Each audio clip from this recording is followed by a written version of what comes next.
ਸਾਡਾ ਰੰਗਾ ਮਾਲ ਲੈ ਆਵੋ ਅਸੀਂ ਮੰਨਾਂਗੇ ਆਪ ਹੀ ਆਖਾਂਗੇ ਵੀਡੀਓ ਦੇ ਵਿੱਚ ਮੈਂ ਆਪ ਸਿਰ ਖੁਦ ਕਮੈਂਟਸ ਕਰਾਂਗਾ ਕਿ ਭਾਈ ਮਾਲ ਚੰਗਾ ਬੇਸ਼ੱਕ ਜੀ ਠੀਕ ਹੋ ਜਸਟਿਸ ਗੱਲ ਦੀ ਲੇਕਿਨ ਸਵਾਦ ਇਸ ਗੱਲ ਦਾ ਕਿ ਤੁਸੀਂ ਆਪਣੇ ਫਾਇਦੇ ਵਾਸਤੇ ਕੰਮ ਕਰਦੇ ਜੀ ਹਾਂ ਲੋਕਾਂ ਦੇ ਵੀ ਫਾਇਦੇ ਵਾਸਤੇ ਕਰੋ ਤਾਂ ਜ਼ਿੰਦਗੀ ਦਾ ਤਾਂ ਮਜ਼ਾ ਫੇਰ ਹੀ ਆਉਂਦਾ ਫਿਰ ਨਾ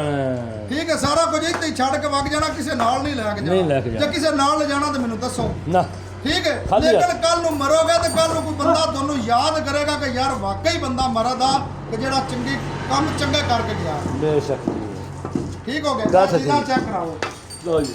ਸ਼ੁਕਰ ਜੀ ਮਾਸ਼ਾਅੱਲਾ ਕੀ ਬਾਤ ਹੈ ਜੀ ਹੈ ਠੀਕ ਹੈ ਵਾਹ, ਇਹਦੀਆਂ ਨਹੀਂ ਯਾਰ ਚੀਜ਼ਾਂ ਇਸਾ- ਲਾਈਆਂ ਨੇ ਨਾ ਤੇ ਥੋੜੀ ਜਿਹੀ ਮਿਹਨਤ ਕਰਨੀ ਪੈਂਦੀ ਹੈ ਭਾਈ ਜਾਨ ਥੋੜਾ ਜਿਹਾ ਫਿਰਨਾ ਪੈਂਦਾ ਹੈ। ਬੇਸ਼ੱਕ ਇੱਕ ਵਾਰੀ ਆਵੋਗੇ ਅੱਲਾ ਦੇ ਹੁਕਮ ਦੇ ਨਾਲ ਨਾ ਮਾਲ ਤੁਸੀਂ 5 ਜੁੱਟੀਆਂ ਲੈਣ ਆ ਜਾ ਤੇ ਅੱਲਾ ਦੇ ਹੁਕਮ ਨਾਲ 7 ਲੈ ਕੇ ਜਾਵੋਗੇ ਇਨਸ਼ਾਅੱਲਾ। ਇਹ ਡੋਡਾ ਸਾਡਾ ਵਾਦਾ ਹੈ ਬੇਸ਼ੱਕ ਜੀ ਠੀਕ ਹੋ ਗਿਆ ਚੀਜ਼ਾਂ ਚੈੱਕ ਕਰਾਓ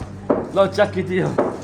ਤਸੱਲੀ ਕਰੋ ਜੀ ਅੱਗੇ ਹੋ ਚਲੋ ਜੀ ਅੱਗੇ ਮਾਸ਼ਾਅੱਲਾ ਬਾਤ ਨਾਲ ਹੋਈ ਜਾ ਰਹੇ ਅਸੀਂ ਨਾਲੋਂ ਨਾਲ ਜੀ ਸਾਰਾ ਮਾਲ ਹੀ ਵਿਖਾਵਾਂਗੇ ਮਾਲ ਹੀ ਛੱਡਾਂਗੇ ਇਹ ਜੁੱਟੀ ਦਾ ਕੈਮਰਾ ਮਾਰਾਂਗੇ ਹਾਂ ਬਾਜੀ ਜੀ ਮਾਸ਼ਾਅੱਲਾ ਜੁੱਟੀ ਦਾ ਸਿਰ ਹਾਂ। ਜੁੱਟੀ ਦਾ ਥੱਲਾ ਜੁੱਟੀ ਦਾ ਪੁੱਟਾ ਸਾਰਾ ਕੁਝ ਚੈੱਕ ਕਰਾਵੇ ਜੀ ਵਾਹ ਜੀ ਵਾਹ ਠੀਕ ਹੋ ਗਿਆ ਲੋ ਚੱਕ ਕਰੋ ਫੇਸ ਚੈੱਕ ਕਰਾਤਾ